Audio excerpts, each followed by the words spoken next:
se dénommé Jacques Landry, dont les compétences ont été sollicitées par la police. Je tiens à préciser, il ne s'agit pas du secret de France, il s'agit du secret d'État. On a bien le président. Je vais vous donner un élément qui va permettre, en fonction du paralyse des formes. Regardez, M. le Président. Il y a une note de service. Regardez même pour nous, c'est l'euro 2006-252 du 28 juin 2006. Je n'ai pas envie de dire ce qu'il y a dedans, mais en tout cas, ça a été signé par le président de la République. Donc, le secret d'État, pour lequel on constate qu'il n'est pas autorisé de parler, in fine, le secret d'État ne peut être levé que par le président. Maintenant, si tant est qu'on estime que ça va se faire, en ce moment-là, il faut que ça soit joint du mandat extrait donné par le président de la République à cet effet. Or, il se trouve que nous avons simplement la correspondance, et je crois qu'on est obligé de le lire à haute de voix, pour que tout le monde entende. Le ministre délégué du Conseil spécial de l'État, secrétaire général du Conseil, a reçu le premier président de la République, levé du secret de France et du secret militaire. Nous n'en sommes pas là, nous sommes sur des secrets d'État. Monsieur le Premier ministre, j'ai l'honneur d'accuser dans l'institution de votre texte cité en référence portant sur nos questions. En réponse, le référent à disposition de l'article 18 du Code pénal, je voudrais alléguer de la levée du secret de France et du secret militaire sollicité ne devrait viser qu'une ou des informations bien précises entrant dans le champ des faits reprochés à l'accusé Marcel Sourou et non dans la globalité. Le colonel Marcel Sourou, accusé dans la procédure en cours devant votre institution et officier des forces armées congolaises et membre du Conseil national de sécurité. À ce titre, il ne devrait répondre des faits afférents à son accusation et non sur des questions touchant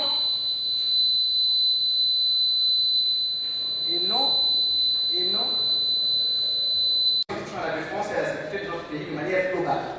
Il met à cet effet de préciser que le colonel Marcel Sourou, détenu à la maison d'arrêt, est censé bénéficier encore de la présomption d'innocence, n'a été que suspendu de ses fonctions pour lui permettre de répondre des faits qui sont reprochés. Au total, je voudrais appeler votre attention sur le fait qu'il n'est pas autorisé à l'accusé Marcel Sourou de se référer aux orientations générales de son excellence, M. le Président de la République, chef de l'État, président du Conseil national de sécurité, en date 6 juillet 2006, qui n'ont rien à voir avec les charges qui pèsent contre lui, donc il est à s'en servir comme instrument de la défense. Monsieur le Président, au regard de cette correspondance, Monsieur le Président, je constate, en tout cas vous appréciez, je constate que ce n'est pas le président de la République qui a levé le secret de l'État, mais c'est bien le vice-amiral qui ne signe pas le président de la République. Donc, s'agissant des faits pour lesquels le colonel Sourou est poursuivi, ces faits sont sous le sceau du site. Je vous remercie. Secret d'État, secret défense, secret militaire. J'ai l'impression que l'on prend cette question, on prend ce problème à l'envers. Si l'on se réfère aux notions mêmes de secret d'État, secret militaire, secret défense, il s'agit là d'un privilège réservé à l'administration qui peut l'opposer lorsque l'on pose à cette administration certaines questions qui relèvent effectivement du secret d'État, du secret de défense ou du secret militaire. On vous dit, pour que le colonel Marcel Sourou puisse répondre à vos questions, il faut d'abord que ce secret soit levé. Je ne pense pas, encore une fois, on prend le problème à l'envers. C'est à l'administration et à elle seule de dire il n'y a pas lieu de poser telle ou telle question qui relève du secret d'État ou du secret militaire ou du secret défense. Et je crois que le débat que l'on veut instituer dans ce prétoire est un faux problème. regardez d'ailleurs le dossier d'instruction, vous y trouverez une correspondance que j'ai adressée, et qui je crois a été co-signée de mon confrère Maître Foucault, que j'ai adressée au juge d'instruction lorsque j'avais constaté que celui-ci n'instruisait pas sur le volet financier de ce dossier. Et je lui rappelais qu'il ne fallait pas intervertir en quelque sorte le bénéfice du privilège du secret défense. Ce n'est pas à un accusé, à un inculpé d'invoquer le secret défense, secret militaire ou secret d'État, c'est à l'administration lorsqu'elle refuse que telle ou telle question soit posée. La correspondance du secrétaire général du Conseil national de sécurité, il fait allusion à l'article 78 du Code pénal dont je voudrais donner lecture pour que nous en ayons tous une commune compréhension. Selon les critères secrets de la défense nationale pour l'application du présent code, les renseignements non militaires, diplomatiques, économiques ou industriels qui, par leur nature, ne doivent être connus que des personnes qualifiées pour les détenus et les doivent, dans l'intérêt de la défense nationale, être tenus secrets à l'égard de toute autre personne.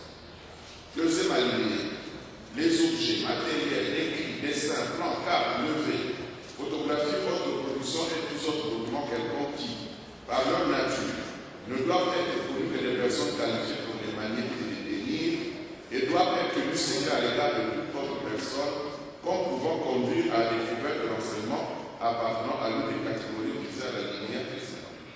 Troisième alinéa, les informations militaires de toute nature, non rendues publiques par le gouvernement et non comprises dans les élévations ci-dessus, dont la reproduction aurait été interdite par une loi ou par un décret en Conseil des ministres. Quatrième alinéa, les renseignements relatifs soit aux mesures prises pour découvrir et arrêter les auteurs et les complices de crimes ou délits contre la sûreté extérieure de l'État, soit à la marge des poursuites et de l'instruction, soit au débat devant la justice. Ce président, il ajoute que le collègue Marcel Zourou, accusé dans la procédure en cours devant votre juridiction, est officier des forces armées congolaises et membre du Conseil national de sécurité. À ce titre, il ne devrait répondre que des faits afférents à son accusation et non sur les questions touchant à la défense et à la sécurité de notre pays de manière générale. Si l'autorité qui a rédigé cette correspondance en réponse à l'avort s'est permis de faire, je dois savoir, étant entendu qu'il lui reconnaît la qualité d'officier des forces armées congolaises, mais également de membre du Conseil supérieur du Conseil national de sécurité, c'est qu'il est donc habilité à le faire.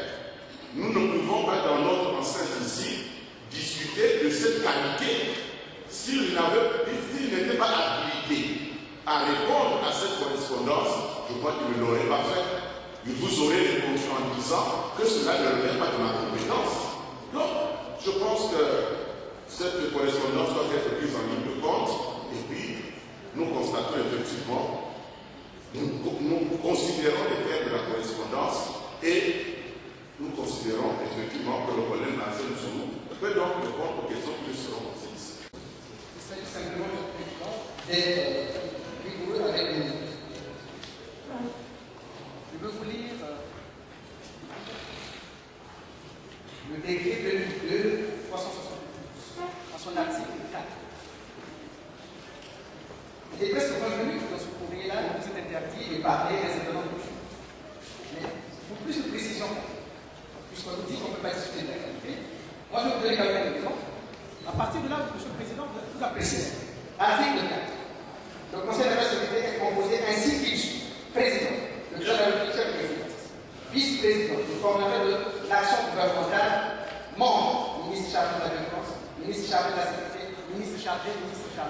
Il n'y a pas de secrétaire général adjoint ou le secrétaire général du Conseil national de sécurité. qui serait le président, donc habilité à le faire. Ça, c'est le décret ici. Le président, c'est le président de la République, chef de l'exécutif. Il n'y a pas sur cette liste-là, que vous donnez le décret, il n'y a pas sur cette liste le nom du secrétaire général du Conseil national de sécurité. Donc, notre courrier devait être adressé au président de la République, que le président de la République donne un mandat au secrétaire général de rédiger et de l'envoyer. Je n'y vois pas d'inconvénient. Mais quand même, l'acte sur la composition du Conseil national de sécurité dit que le président, c'est le président de la République. Le vice-président, c'est le coordonnateur de l'action gouvernementale. J'imagine, la réponse devait être vous. Voilà, Monsieur le Président. Monsieur le Président, je m'associe aux explications qui viennent de donner par le Conseil national, mais pour notre part, nous ne voyons aucun inconvénient que la Cour poursuive le débat. Je vais à la Cour qui prendra toutes les dispositions utiles et nécessaires.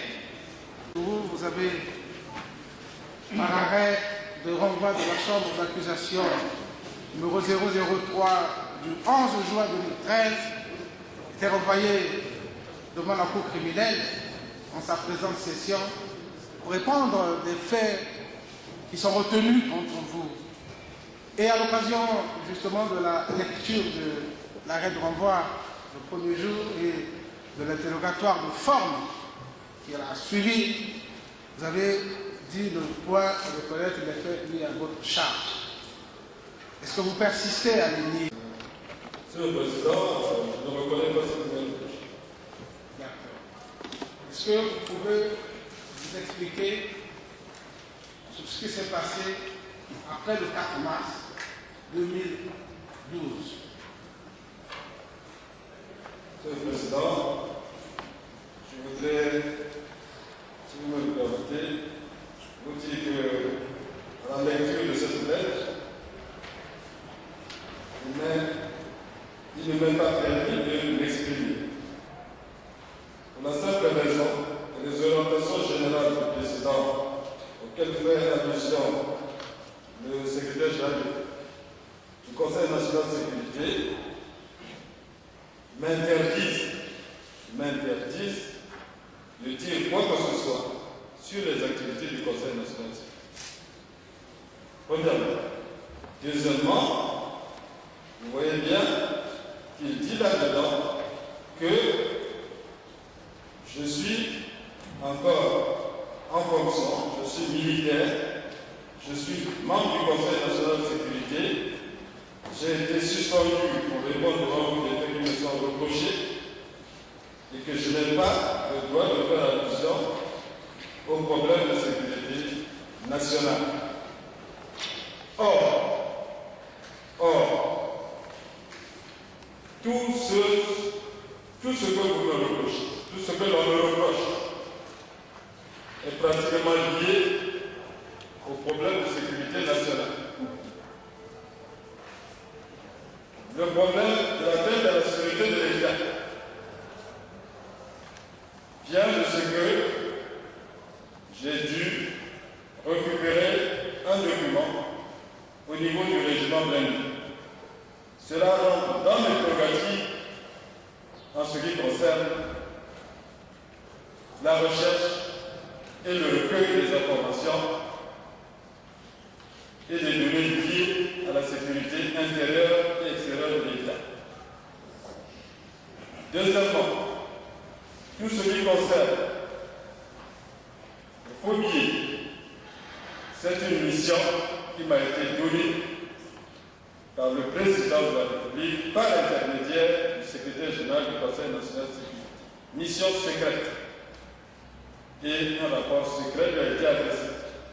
Troisièmement, en ce qui concerne les armes, il s'agit d'une mission donnée par le Conseil national de sécurité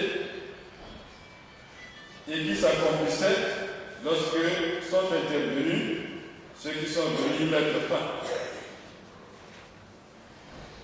Quatrièmement, les problèmes liés à Ngami sont liés à un fait, celui pour lequel il s'est mis à dire qui ont formé les gens à l'égalité. C'est un fait de sécurité nationale que je voulais vérifier. Nous sommes là donc en présence d'une situation qui m'empêche de m'exprimer sur ces faits. Et cette lettre m'instruit de ne pas parler. Voilà ce que je voulais dire de manière préliminaire. Maintenant, si vous estimez, au-delà de cette lettre, ou alors qu'elle soit bien précisée, parce qu'il n'y a pas de précision ici, soit bien précisée, ai-je ou non le droit de m'exprimer sur ces faits-là? Les armes, les faux-billets, tant à la sécurité de l'État et ce qui concerne l'ami. Si j'ai le droit de m'exprimer, que ça soit expressément dit, parce qu'il y a de la confusion ici. Je n'ai pas le droit de m'exprimer sur les problèmes relevant de la sécurité nationale. Ce sera à vous de décider, mais cette lettre me fait interdiction de m'exprimer. J'aurais bien voulu, parce que dans ce pays, il y a des choses qui ont pris trop de temps et qui ont trop duré. Nous sommes devant l'alternative qui consiste à tout éclaircir. Ce que j'ai entendu dans Sainte-Salle, me demande de prendre la parole et de parler. Il s'agit là de choses absolument graves. Les attentes aux droits de l'homme, des tortures qui sont prohibées dans ce pays, de la corruption qui est tout aussi prohibée, de l'incitation à la haine qui est tout aussi prohibée. Ces choses sont réalisées par les cadres en charge de la sécurité nationale. Et cela est grave, très grave. J'aurais voulu m'exprimer, qu'il soit dit clairement dans la lettre du secrétaire général que j'ai le droit de m'exprimer sur ces choses-là. Et en ce moment-là, je m'exprimerai. On ne peut pas dire que je dois répondre à ce que l'on me reproche, alors ce que l'on me reproche relève du secret d'État. Et que, expressément, les orientations du président dans le vote qu'on parle disent que je n'ai pas le droit de m'exprimer sur ce problème-là. En tout cas, je n'ai pas le droit. Je crois que vous avez copie de ce document, les orientations du chef de l'État, dit expressément que tout ce qui relève du Conseil national de sécurité relève du grand secret et qu'on n'a pas le droit d'en avoir. Il ne peut pas m'avoir confié une mission concernant la recherche de ceux qui ont fait fabriquer des faux billets et puis me demander la parler. J'en ai parlé avec lui. C'est une mission secrète. J'ai ici des documents pour tout démontrer. Mais je dis que dans ce pays, trop c'est trop. Un groupuscule de cas malhonnêtes a organisé au mépris de la douleur du peuple, a organisé une affabulation alors que la mission que nous avons donnée était claire. Et c'est moi qui ai écrit ce texte, qui leur donnait mission, c'est moi qui ai écrit ce texte. Il fallait cerner de manière détaillée les causes de l'inflammation des casernes de bilan. Faire un bilan exhaustif des destructions matérielles et des morts. Et proposer toutes les mesures nécessaires à court et moyen terme pour que cela ne se répète plus. C'est moi qui ai écrit ça.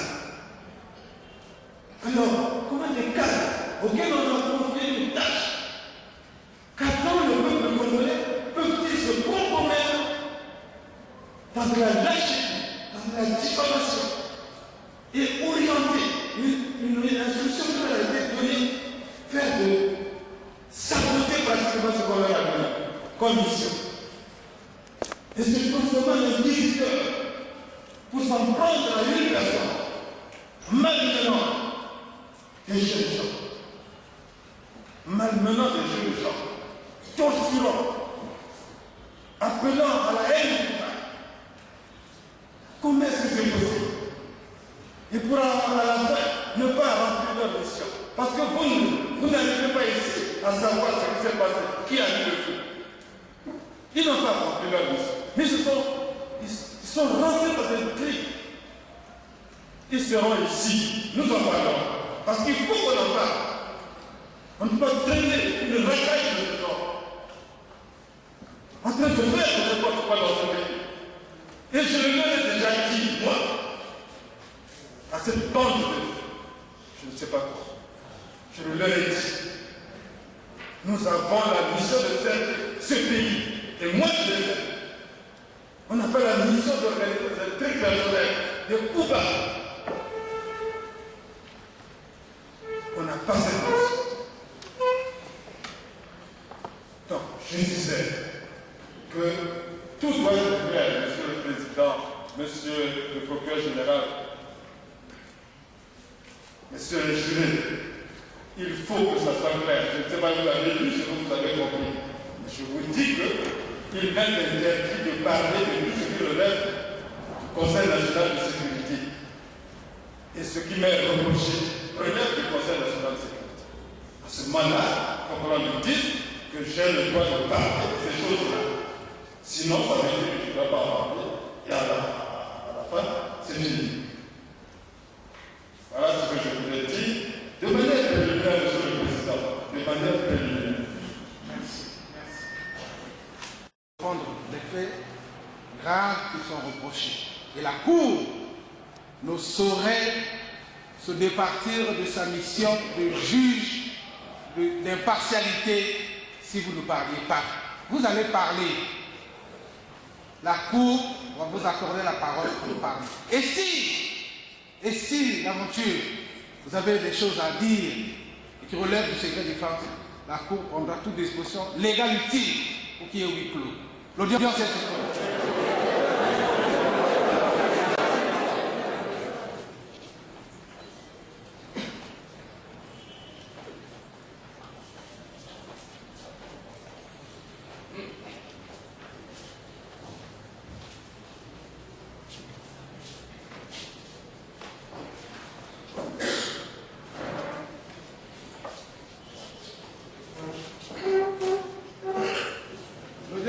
Vous autorise à parler. Vous avez la parole. Merci, Monsieur le Président. J'aurais voulu d'abord dire que tout au long de cette procédure, et surtout d'abord d'arrêt, j'ai lu Tourou Marcel,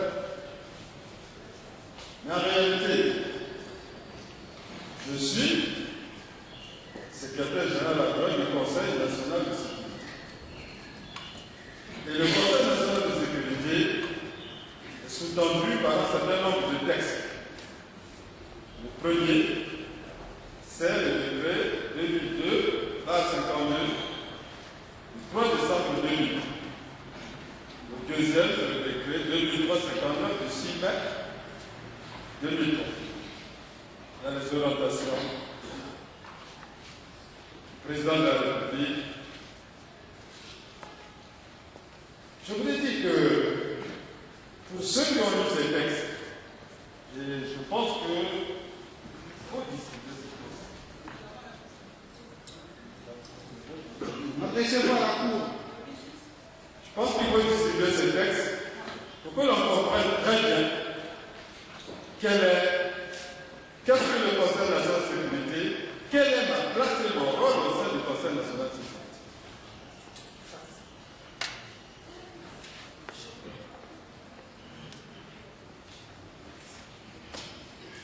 Le Conseil national de sécurité est une instance placée près le président de la République, chargée de la conception, de l'orientation et de la mise en œuvre de la politique de sécurité intérieure et extérieure de l'État. À ce titre, il est chargé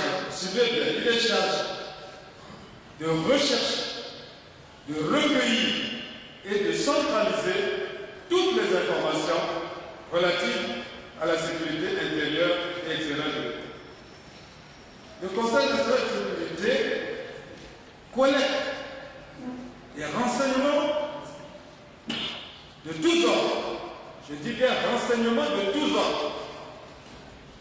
Et il supervise l'action des services chargés du renseignement, dont il rend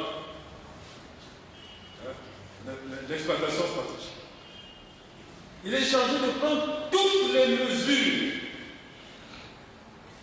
dans tous les domaines de l'État en vue de l'amélioration des conditions et des activités de sécurité. Le secrétaire général adjoint, le secrétaire général et le secrétaire général adjoint assurent la permanence du Conseil national de sécurité. C'est-à-dire que dans l'intercession, ce sont eux les responsables du Conseil national de sécurité qui conduisent l'action du Conseil national de sécurité. Le secrétaire général est nommé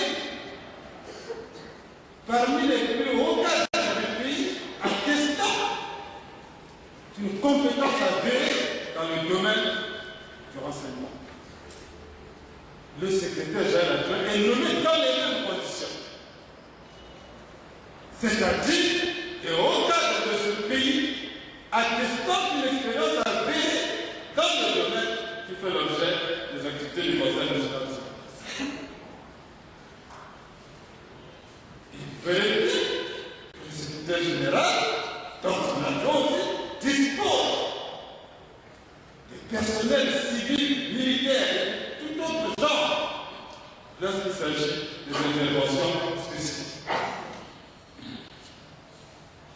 Le secrétaire général adjoint assure le secrétariat du Conseil de la session du Conseil de sécurité présidé par le président de la République.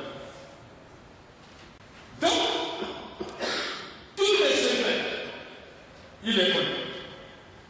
On ne peut pas dire qu'il y a un secret dans ce pays qui ne peut pas être connu de ces deux personnes.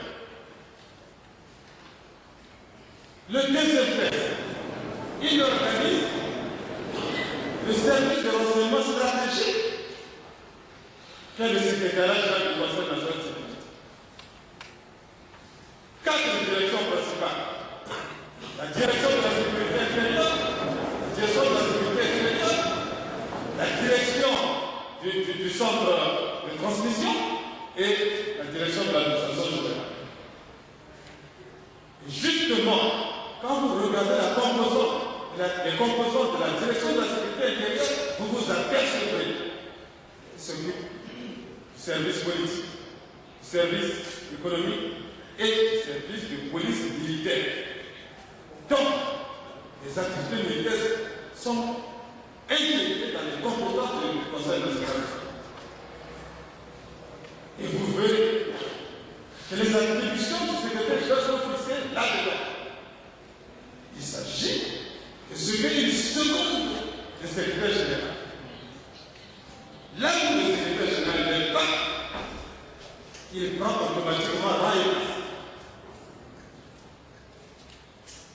Il coordonne les directions des services, l'activité des directions des services spécialisés.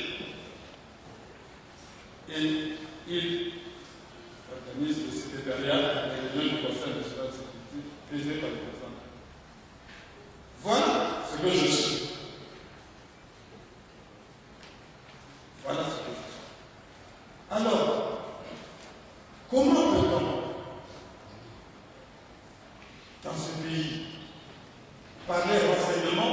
en excluant le secrétaire général. Les orientations du président de la République du 6 juillet précisent encore de plus belle le rôle du Conseil national de sécurité. Disent qu'il a été mis en place pour combler les lacunes liées à l'organisation de la sécurité nationale. Précise qu'il s'agit d'un service qui a tenté de considérer que tout ce qui est lié à ce niveau ne peut pas être connu de tout le monde. Que même à l'occasion de ces réunions, la seule chose à annoncer aux médias, il y a eu les données de la sécurité. Point. Les membres du Conseil de sécurité sont tenus au grand secret. Je vous remercie donc de me donner l'occasion de l'expliquer. Monsieur le Président, après avoir peint ainsi le Conseil national de sécurité, je voudrais dire que nous avons, dans cette histoire dont on parle, donné à des cadres subalternes, à des cadres subordonnés, en particulier le DGFT, nous leur avons donné une mission de confier une enquête afin de nous déterminer certaines choses. Nous avons pris le directeur général de la sécurité du territoire comme chef. Nous avons pris le directeur des renseignements extérieurs comme adjoint. Nous avons pris des gendarmes, des policiers, des militaires et quelques civils. Nous avons dit, allez-y, regardez ce qui s'est passé.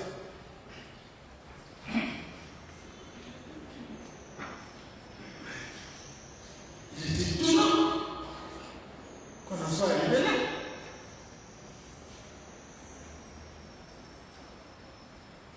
Dans ce pays, Monsieur le Président, nous avons vécu des faits graves. Nous avons organisé une conférence nationale pour que ça ne se répète plus jamais.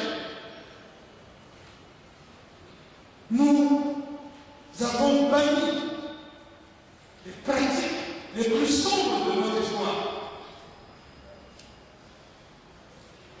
Nous pensions, je pensais tout au moins, qu'on était arrivé à un niveau où maintenant on peut gérer les prix de matière de manière saine.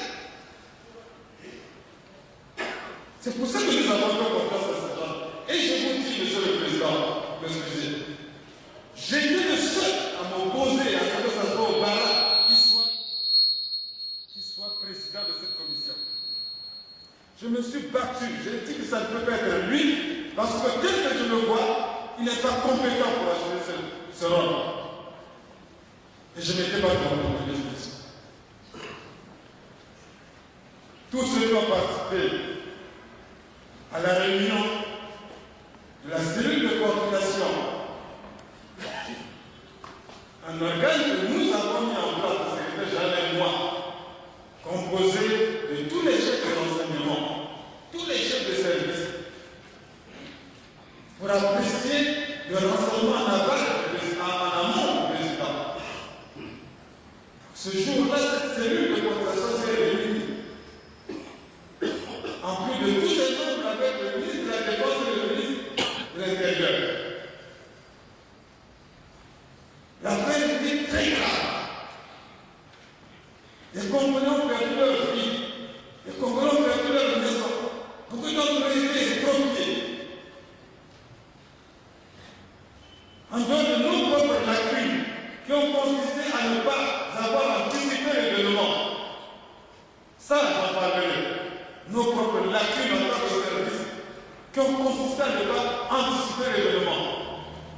Nous sommes dit qu'à cela ne vienne, maîtrisons ce qui s'est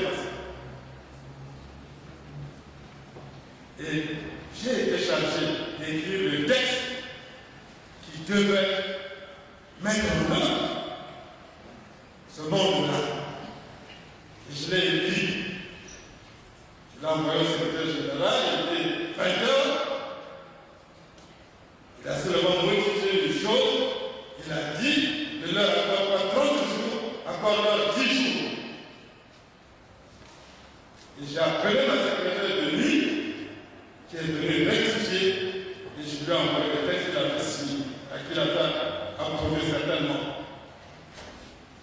Et le lendemain, le 7, ils ont commencé leur travail. Monsieur le Président, moi de nature, lorsqu'on met en place une structure comme celle-là, je les laisse faire, je leur laisse l'initiative totale. Je ne peux pas suborner ou je ne sais pas quoi, je les laisse faire. Et au 10e jour, j'ai appelé au malade, je n'arrivais pas à la voir.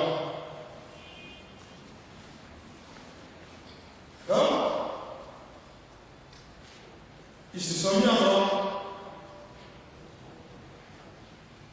Mais dès le premier jour, le secrétaire général m'a appelé pour me dire j'enlève Mongo qui était vice-président. Je lui ai dit pourquoi. Il dit non, il a pris un papier il a pris un document chez le là et il l'exploite. Je savais que les gens avaient écrit faire un rapport sur la situation qui prévalait en ces lieux. J'ai appelé mon boss, je lui ai demandé qu'est-ce qu'il était, qu'est-ce qu'il a été, il m'a confirmé que c'est pour cette raison qu'il est en. Quelques jours après, il m'a dit non, mais moi, en Gabon, je peux l'envoyer à l'extérieur, donc je préfère que ce soit un autre. Moi, je savais qu'au sein de cette commission, une fois que j'avais dit au barrage ne me convenait pas, je comptais sur mon mot et à Gabon qui était quoi par la commission. Curieusement, c'était leur exemple. Tiens, sans qu'on travaille.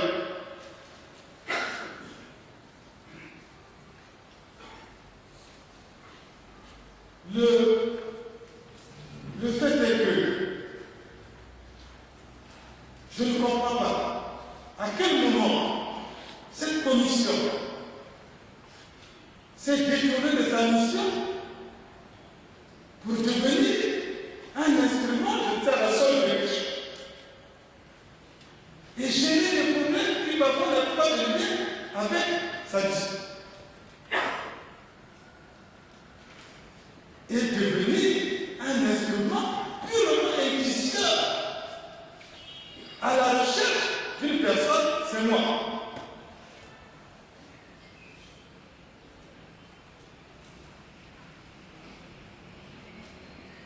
À partir de cet instant, Monsieur le Président, je voudrais d'abord lever certains équivoques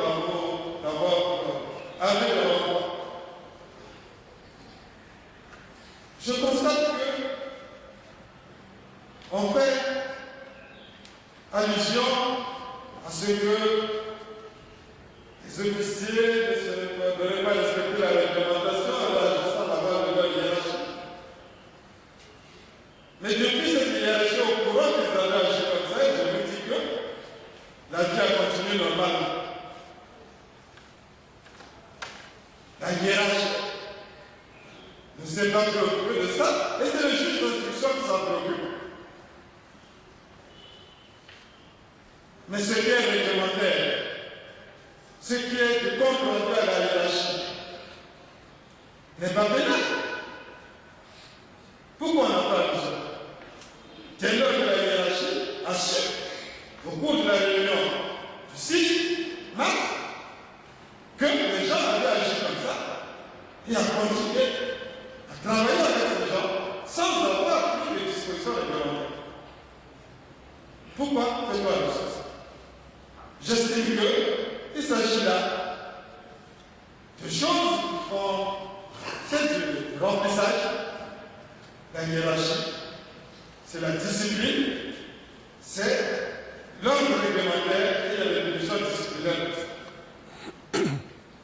Je voudrais relever qu'il a été fait allusion à ce que j'aurais fêté mon anniversaire pas le 28 février, date de ma naissance, mais le 3 mars, comme si c'était une infraction à la loi.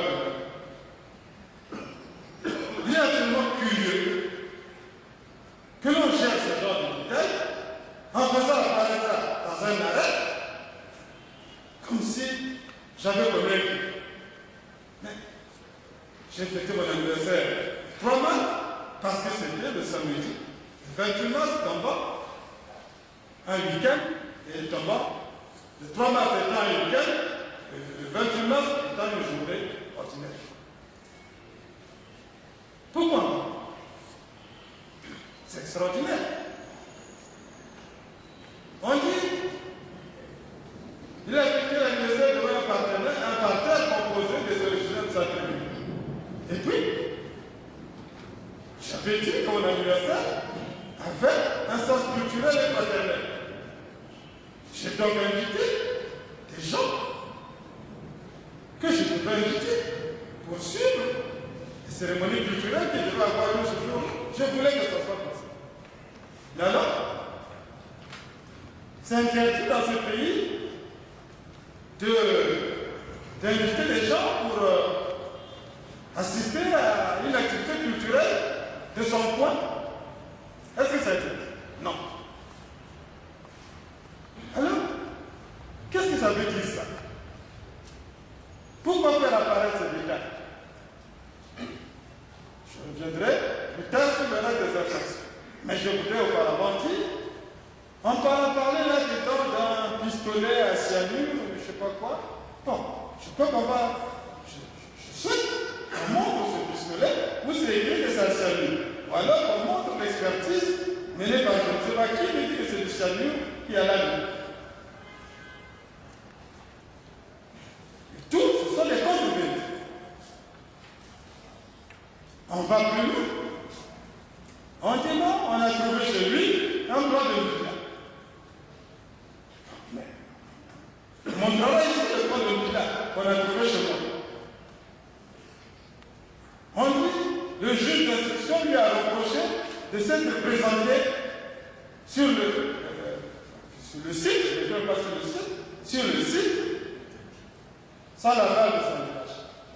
Mais je voudrais vous dire, comme militaire, agit de 3 façons. La première, c'est sur ordre du chef. La deuxième, c'est sur initiative. La troisième, c'est sur sollicitation du subordonné. Que ça soit clair. J'ai fait des hautes études militaires. Et dans la caractéristique d'un chef, l'initiative est placée en mon nom. Les meilleurs chefs sont ceux qui font preuve d'initiative. Dans une situation militaire dans laquelle les changements opérationnels interviennent très souvent, on ne peut pas condamner l'officier chef à attendre les ordres du chef pour agir. Bien au contraire, il lui sera reproché de ne pas avoir pris d'initiative.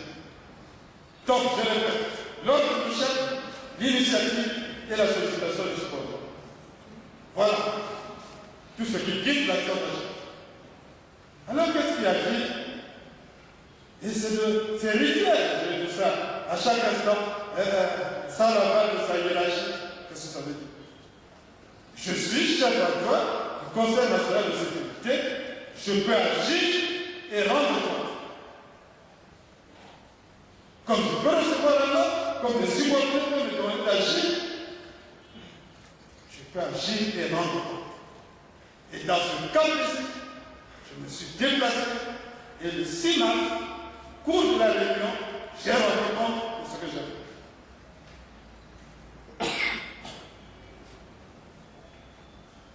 On arrive à la situation du régiment blindé. on veut me reprocher à moi d'avoir récupéré, donc recueilli ce qui est dans mes attributions, un document au régiment Blindé. Alors que le régiment Blindé ne présentait pas les caractéristiques opérationnelles et techniques que l'on avait souhaité à l'arrivée des colonies.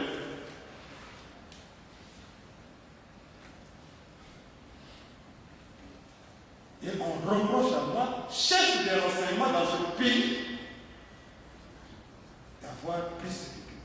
Alors que, dans le cadre de mes activités, c'est ce que je dois faire, et dans le cadre des activités de la direction du renseignement intérieur dont j'assure la coordination, il y a une structure qui s'occupe de ces choses-là. On croit les deux. Plus loin, on me parle de ce que une mission m'a été donnée pour aller prendre des faux billets, aller à l'Ekana. Ces faux billets ont été donnés pour aller faire des recherches à l'Ekana. Bon, je crois que là, c'est difficile. Ah, parce que ce n'est pas ça. Ce n'est pas ça. Ou alors, le juge d'instruction s'est trompé, ou alors, il y a problème. Ce n'est pas ça. Et plus loin, on dit, bon, voilà, plus de ça, il a amené ça chez lui, et puis bon, on a trouvé du matériel. Mais celui qui m'a donné ça, c'est qu'il y avait et l'écrit et du matériel. Et celui qui m'a donné ça, c'est le conseil spécial. On n'a pas signé je sais pas, un document qui dit, bon, je te remets ceci, on signe. Non. Il a pris les sacs contenant matériel bien, il m'a remis. Et moi, si je n'ai pas posé des questions, c'est une relation de confiance. Alors, pourquoi il a donné ça chez lui? Mais là où on m'a remis ça, c'était au bureau. C'était pas au bureau. Là où on m'a remis ça, c'était un domicile privé. Et nos bureaux n'ont pas les structures adéquates pour garder ces choses. La chambre qui sont partis, le bureau qui sont partis défoncer chez moi, c'est un bureau coffre-fort. Et il n'y avait pas que ces choses-là, il y avait autre chose. Et là-bas, tout est mieux gardé que partout ailleurs. Donc, dire qu'on m'a donné des faux billets pour aller faire une mission à l'Ekana, c'est faux. Dire qu'on a trouvé des matériels de fabrication chez moi, bon, si on a trouvé les billets, on a trouvé le matériel, tout ça c'était le. Je termine enfin par les armes. C'est une mission. J'ai les documents là, donnés par le Conseil national de sécurité, exécutés, et c'est en pleine exécution. Je ne comprends pas. Pourtant, c'est le Conseil national de sécurité qui a mis cette commission en place. C'est elle encore qui va chez moi et qui va prendre ça. Nous aurons l'occasion de nous en expliquer. Je vous dis déjà que, quel que soit le lieu de détention, le chapitre 7 sur la détention de l'armement, l'article 22, dit bien que si c'est l'objet de ce qui a été acheté, le chapitre 7 ne s'applique pas. Puis cette affaire de Kevin, là je laisse le payer ici, je voudrais seulement vous dire que cette affaire survient le 27 dans la nuit. Après, je ne sais pas ce qui s'est passé. Le 29 au matin, on a envoyé déjà des militaires chez moi fouiller là où on forme les mercenaires. Celui qui a exécuté l'autre, c'est là qui lui a donné l'autre. À cette période-là, je m'occupais de mon fils qui devait passer sur un plateau en France. Donc, je m'occupais de lui envoyer des moyens. Lorsque ça m'appelle, je me dis qu'il est convoqué à la DGC. Je dis bon, vas-y, pas de problème. Le 29, c'est au Loulou, chauffeur, qui avait appelé Gabi. J'ai dit non, là il y a problème. Tu ne vas pas, moi je vais là. Je suis parti, j'ai appelé au bar, j'ai vu au Bondé à côté de lui. J'ai demandé au Bondé, toi tu fais quoi là? Il m'a dit non, je suis vice-président de la police. Je dis ah bon, c'est toi qu'on avait mis. Donc à cela me tient. Vous appelez mon chauffeur, il y a quel problème? L'affaire de Kevin, c'est moi qui gère ça. Ce n'est pas lié à la mission qu'on vous a confiée. Départissez-vous de ça, ça ne vous regarde pas. On me dit, bon, mais demain, pour clore ça, on se retrouve et puis bon, vous faites une mise au point, puis on termine.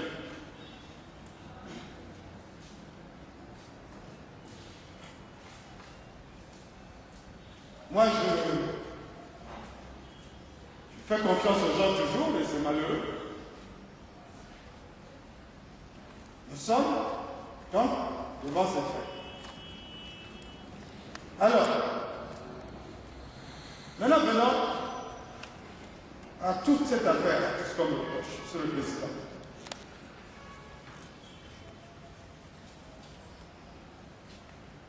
Le 3, je fête mon anniversaire avec toutes les précisions que je viens de vous donner. Le 4 au matin, je n'ai pas dormi toute la nuit. Au moment où je vais aller à Soupir, je dormais même déjà, je crois que ça faisait 5 minutes. J'entends un grondement, toute ma maison tremble, les lustres tombent. Je sors, qu'est-ce que c'est que ça? Mon épouse me dit, mais qu'est-ce que c'est? J'ai dit, je sais pas, je tente d'appeler, je n'arrive pas. J'ai appelé le CMG, je n'ai pas pu l'avoir.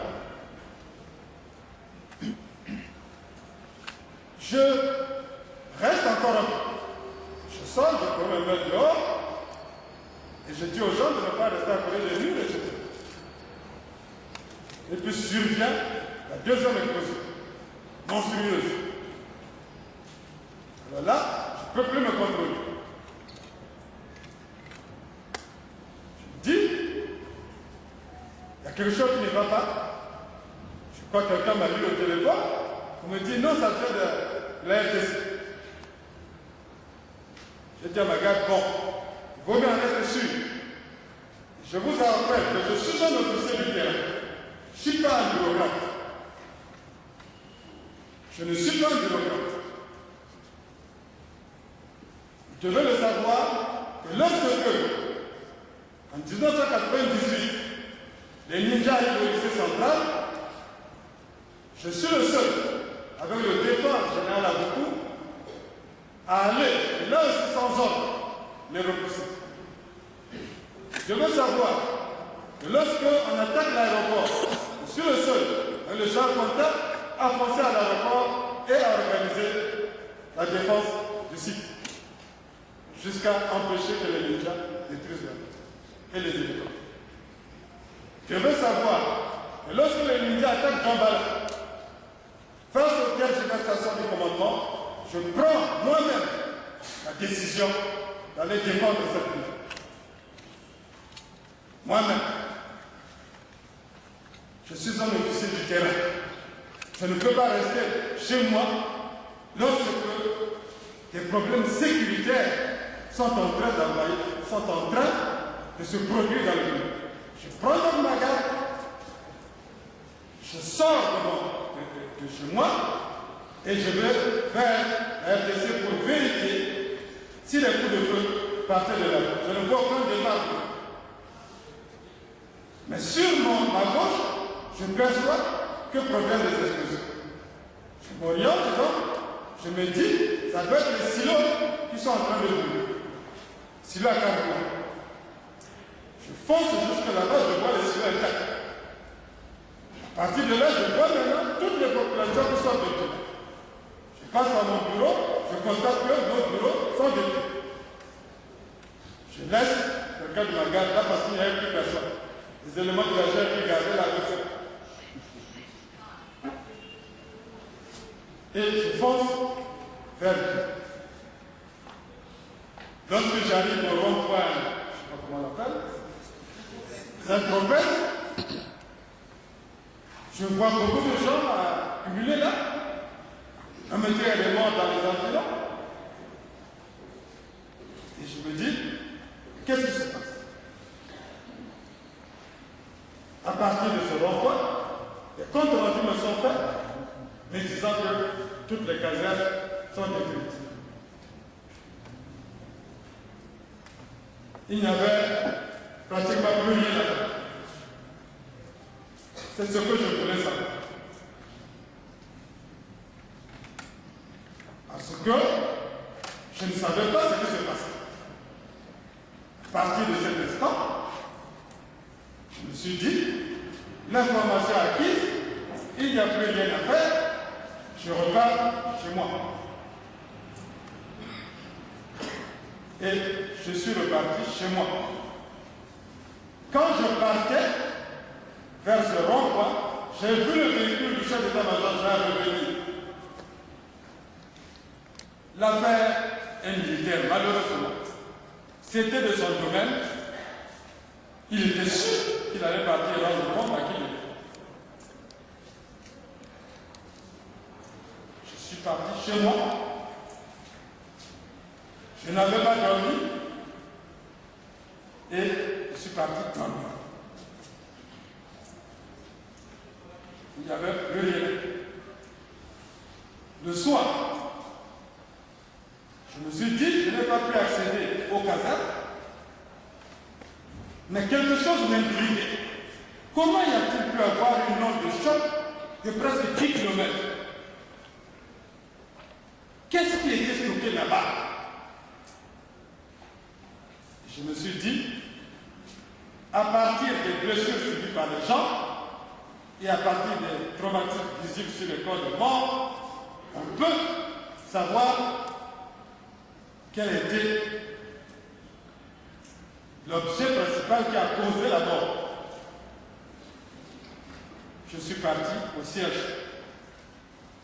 On dit que ce n'était autorisé aux autorités administratives. Alors, je n'en suis pas dit. Je ne suis pas une autorité administrative.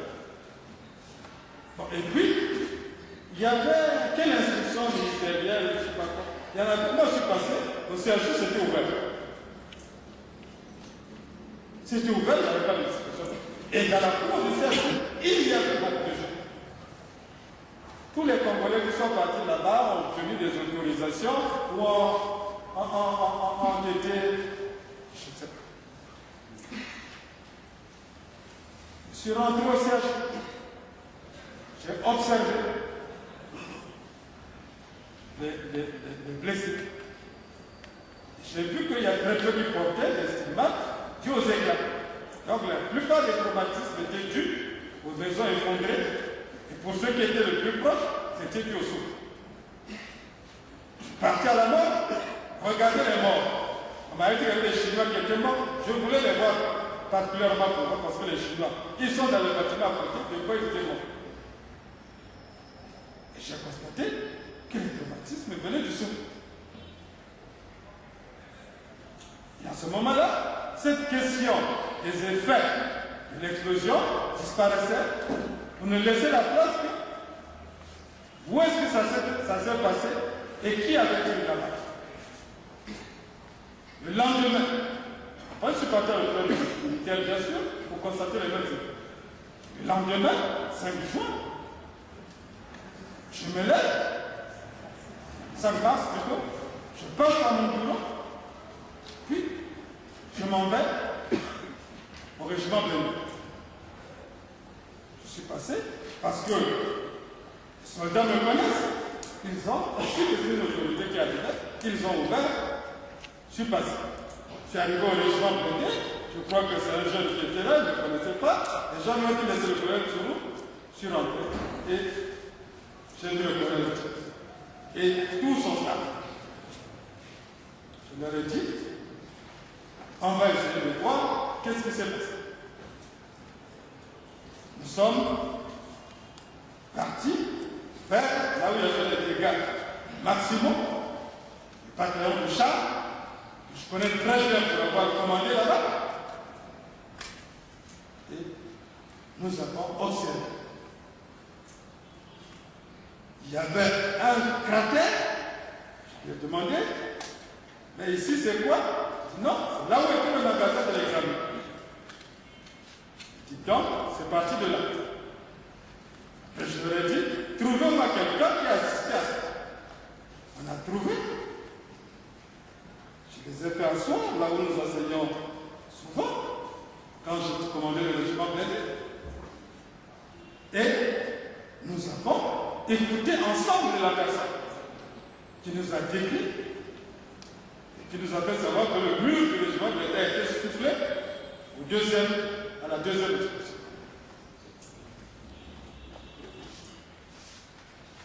Donc, pour moi, c'était clair. J'avais su quels étaient les effets qui avaient produit le plus mort, souple. J'avais su là où ça s'est passé, là où ça s'était passé. Et maintenant, il fallait que je sache qu'est-ce qui était stocké là pour produire un tel effet.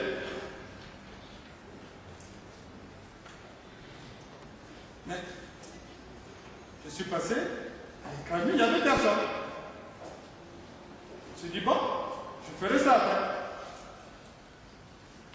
Quand je sors de là, il était déjà assez tard, je rentrais à la maison, lorsque ma secrétaire m'appelle, il me dit, bon, il y a réunion demain. Réunion du Conseil national de sécurité. Je me suis dit, ok, comme il y a réunion demain, belle occasion, demain, je ferai part de ce que j'ai constaté. Et le 6, il y a eu cette réunion. Prélude à cette réunion, je me suis retrouvé avec le secrétaire général, le ministre Boulou, le ministre Boao, pour qu'on s'explique un peu sur certaines situations. On s'est expliqué et tout est rentré dans l'ordre. Et au cours de la réunion, je vais faire une parenthèse, je me retrouve. Je ne comprends pas comment Saoul se trouve ici. Parce que tout le monde a félicité Saoul au cours de cette réunion. Tout le monde. Il y en a qui ne tarissaient pas d'éloges. Il y a quelque chose qui ne va pas. Les ministres, le chef d'état-major général, il a fait tellement trop que je lui ai dit, ah mais écoute, c'est un peu trop là aussi, ça ne s'est pas passé comme ça. Alors, les antiétés, enfin, il m'en a même voulu parce qu'il estimait que il m'a dit, toi, tu n'aimes jamais reconnaître ce que les autres font, hein, etc. J'ai dit non, je reconnais la bravoure de Saoul, on a fait la guerre ensemble. Et là, c'est vrai qu'il a fait de bonnes choses, il a aidé les gens à sortir, évacuer les armes. Mais il ne faut pas aussi promettre tout ça. Donc, cette réunion s'est passée. J'ai expliqué au cours de cette réunion ce que j'ai fait. Le 4 ça, j'ai demandé au CNG, est-ce que toi, c'est toi que j'avais vu venir le joueur blindé? Il m'a dit oui.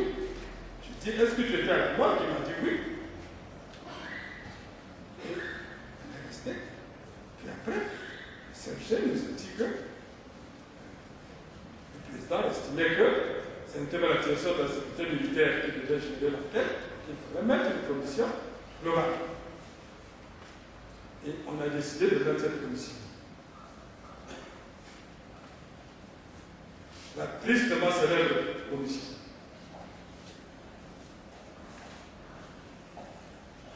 À partir de là, moi, je me suis retiré, j'attendais les conclusions de la commission.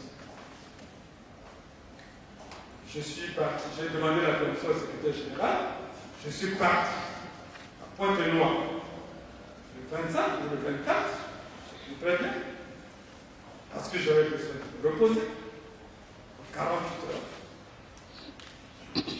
Le jour que je devais revenir, il pleuvait à partir de 16 h à 18 h. Je ne peux pas prendre l'avion, et je ne prends jamais l'avion quand il pleut. Je dois me reporter au lendemain. Je Je suis arrivé le 27. Auparavant, le 25, le capitaine Sam m'avait appelé. Il m'a dit, il y a quelque chose qui ne va pas au village, que Vincent, avec les gens, il se présente comme un émissaire du pape, et il dit là-bas que vous formez les mercenaires du village, vous formez les gens. Je dis, ce petit-là, moi j'attends toujours de le retirer de cette poêle-là, il a encore dû aller se fourrer dans une histoire. Bon, attendez que j'arrive. Quand j'arriverai, viens m'expliquer, et moi je vais l'appeler. En même temps, j'ai dit à Oulounou, il l'a appelé, pour lui dire qu'est-ce qui s'est encore passé, pour lui demander qu'est-ce qui s'est encore passé, pourquoi il raconte des choses. Enfin, je suis venu le 27, ça est venu une fois, il m'a expliqué, je me en contact avec les gens du village, et j'ai demandé à Oulounou, bon, si elle va de venir, parce que je veux comprendre cette histoire, d'où c'est sorti. Kevin, c'est mon fils, c'est quelqu'un qui vient chez moi, c'est quelqu'un que j'ai aidé souvent en argent et en conseil. Quand il vient chez moi, tous ceux qui sont là sont ses amis, collègues, il reste dans ma cour. Et ce jour-là, il ne veut plus venir. Il ne veut plus. Alors, je dis à tout, allez me le chercher. Mais avant et tout, je le retrouve, il a déjà appelé l'adjudant. Je suis pas au courant de ça. Et à un moment, j'appelle et tout. Et j'entends les gens qui discutent dans le véhicule. Et non, je suis avec elle. Je dis quoi? Donc vous discutez la avec ta tante? Il dit non. Je viens, je le vois avec une petite égratignure. Pour moi, il l'avait fait. Parce que moi, je disais, il se couvre. J'ai demandé à quelqu'un, c'est quoi ça? Pourquoi tu as cette blessure, cette égratignure? Je ne sais pas si c'est égratignure. Il tente d'appeler. Il m'a dit non. Je dis non. Ils ont dû tout voir. Puis, je les ai sortis de ma période pour dire, vous êtes des bandits. Puis, je commençais à parler avec quelqu'un. Je le voyais comme quelqu'un qui avait vu. Je lui ai dit, mais quelqu'un, pourquoi tu es comme ça, comme quelqu'un qui a pris de la drogue? Je t'appelle, tu ne viens pas. C'est là où ils ont expliqué qu'on lui avait interdit de venir me voir. C'est qu'un interdit, il viendra expliquer ici. Ensuite, leur chef, il viendra expliquer ici pourquoi ils avaient interdit. Et de quel droit?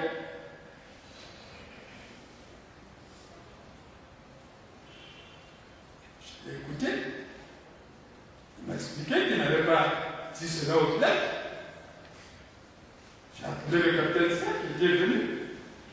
Il a repris contact avec le village. À la question précise, lorsqu'il avait dit ça, je voyais le villageois hésiter. J'ai tiré ma conclusion qu'il n'avait pas dit ça.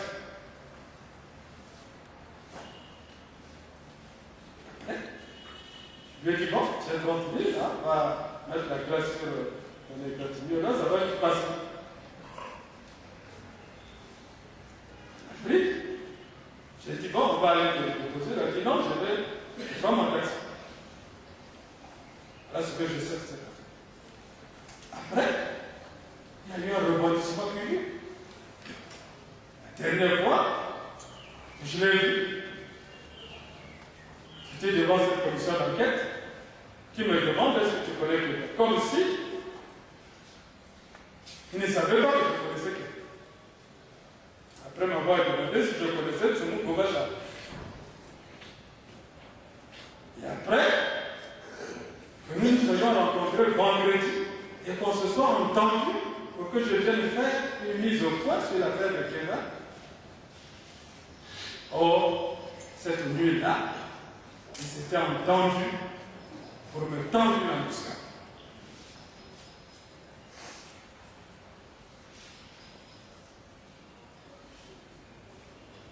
Et je regrette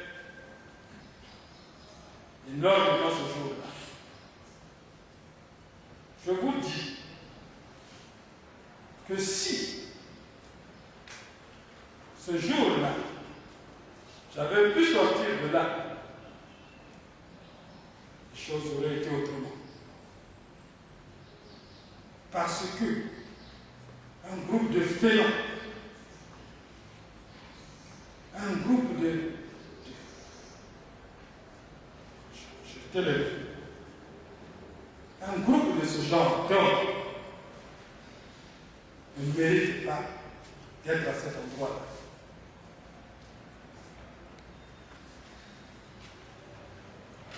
Qu'à cela tienne, m'ont tendu l'embuscade, on a lié dehors tout un bataillon de policiers. Et j'ai succombé par le nombre. C'est une arrestation illégale, je le répète ici, illégale, devant laquelle chacun devra répondre. Je suis resté 37 jours à la direction générale de la surveillance du territoire enfermé. Ceux qui l'ont fait viendront dire ici qu'est-ce qu'ils veulent. Et Monsieur le Président, il faudra qu'il vienne le dire. Parce que cette triste affaire doit être élucidée. Nous devons savoir qui a fait quoi. Si moi, j'ai brûlé la poudrière, ou je ne sais pas, les crânes, je suis ici pour répondre. Mais eux, ils devront répondre sur ce qu'ils ont fait en détournant la commission de son rôle pour s'attaquer à la personne. Je voudrais, Monsieur le Président, terminer en disant que après cette période de 37 jours, dans un rapport que j'ai eu à lire, ces messieurs ont écrit responsabilité, je crois, de colonel Tourou peut être poursuivi pour atteinte à la sécurité de l'État, subordination de témoins, détention illégale d'armes de guerre, mais rien sur l'incendie. Rien sur l'incendie. Est-ce qu'ils étaient mis en place pour gérer les problèmes de ce genre qui n'ont rien à voir avec la mission? Viendront le dire. Toujours est-il que ça fait 17 mois que je suis ici, que un procureur général s'est permis de délivrer des autorisations de perquisition. Un procureur de la République, procureur de la République, de délivrer des autorisations de perquisition en date du 2 mars. Il faudra que l'on comprenne. Alors qu'il était censé ne pas suivre ne pas savoir ce qui se passe. Un juge d'instruction, Monsieur le Président. Un juge d'instruction, Monsieur le Président. Qui n'a fait qu'instruire à charge, inventant tout. Et pire encore, se rendant à Pointe-Noire pour aller créer une infraction contre moi. Il y va, téléphone à Brazzaville pour dire que quelqu'un est parti l'adresser là-bas. Il a été envoyé par Tsuru. ce qui a fait du tapage à Côte d'Ivoire, sans qu'il puisse le dire. Nous l'avons récusé, malheureusement. Le président de la Cour d'appel s'est tué. À partir de cet instant, de cet incident, Monsieur le Président, j'ai cessé ma collaboration avec le juge d'instruction. On ne pouvait pas faire, on pouvait tout faire, sauf ça. Donc, quand on parle de juge d'instruction ici, je ne me sens pas concerné. Parce que ce qu'il a fait hors limite, sans compter toutes les tricheries sur les déclarations. Je voudrais terminer enfin en disant que cette affaire devra être traitée de fond en comble. Nous devons savoir ce qui s'est passé. Ce qui s'est passé en profondeur, sans que personne n'échappe. Et tous ceux qui ont été là, sur les lieux, je vous dis que quand je suis arrivé sur les lieux, il y avait beaucoup de gens. Que à l'écran, au CHU, à l'écran, au régiment plénier, beaucoup d'officiers sont passés. Et que sur ce nombre d'officiers, le 4, le 5, le 6, le 7, le 8, il y a même des civils. Le 17e cabinet du président, c'est un civil. Lui, au moins, il est arrivé ce jour-là au régiment plénier. Moi, je ne suis même pas arrivé. Et sur tous ces officiers-là, il n'y a que moi que l'on a visité. Pourquoi? On devra le savoir. Et ça, personne ne pourra dire qu'il ne peut pas se planter ici pour expliquer ce qui s'est passé. Voilà, Monsieur le Président, ce que je voulais vous dire. Merci de m'avoir accordé la parole aussi longtemps. Je vous en remercie. Mettant en place cette commission d'enquête. Exact. Et que vous aviez